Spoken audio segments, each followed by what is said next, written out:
with an NBA title this season, LeBron would move to where on your all-time list?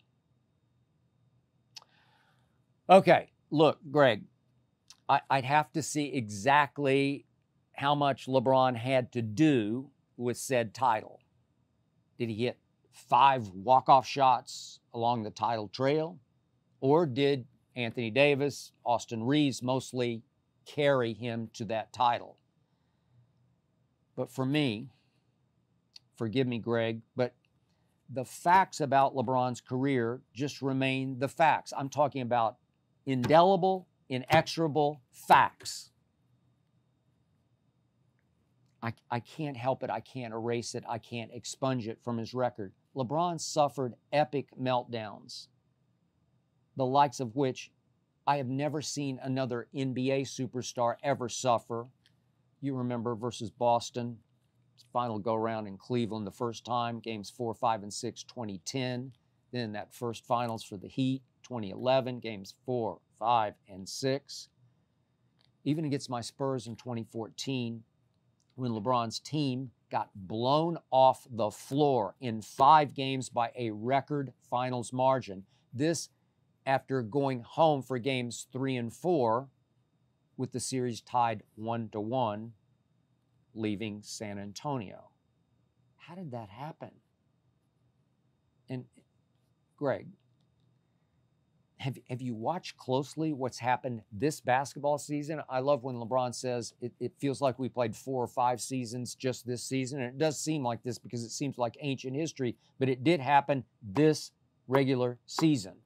There were 15 games that I counted that I thought LeBron should have closed, couldn't close, didn't close. No way this team should have been in a play-in game. Are you kidding me?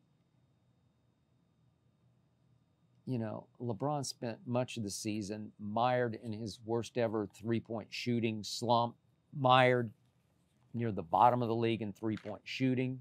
It was an embarrassment. For his career, he has been a notoriously poor three-point and free throw shooter. Yes, I say this time after time after time. Nobody wants to hear, but he's an all-time great passer, still the best passer in all of basketball today. Still the greatest driver of the basketball I have ever seen. Still the greatest driver in the game today. But he currently is ranked 9th on my all-time list. You know who I have number 1. It's obvious. I don't even have to say his name. That guy. Number 2 is Magic. 3, Shaq. 4, Kareem. 5, Tim Duncan. 6, Mr. Russell, as in Bill. 7 is Kobe, late great. 8 is Larry Bird. 9 is LeBron, just ahead of the all-time stat machine, Wilt the Stilt Chamberlain.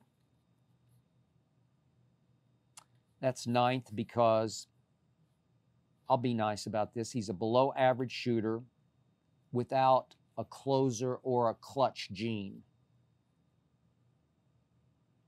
Look, if he led the Lakers to this year's championship, if he was the driving force, he was the reason for that being, if he were the MVP of the finals and he won his 5th ring, I might move him ahead of an all-time clutch closer, an all-time great shooter in Larry Bird, 8th ahead of his 9th. So I'll give you a maybe on that.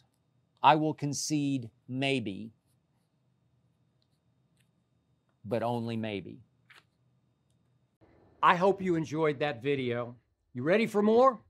Make sure you click that subscribe button for all the exclusive content from the Skip Bayless Show. And don't forget to check out the full episode of the show wherever you get your podcasts by clicking the link in the description.